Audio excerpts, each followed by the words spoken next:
এটা নওগাঁ জেলার ধামরহাটের আলতাদিঘি। খুব সুন্দর একটা বনের দৃশ্য, খুব ভালো লাগছে। আলহামদুলিল্লাহ আলহামদুলিল্লাহ আলহামদুলিল্লাহ, অনেক সুন্দর, অনেক সুন্দর লাগছে, সুন্দর।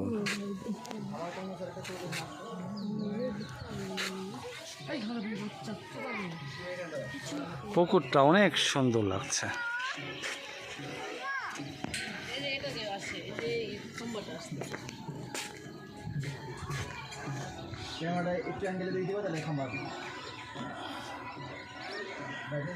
ওই পাশে এটা ইন্ডিয়া, পুকুরের সীমানা পার হওয়ার পর ইন্ডিয়া।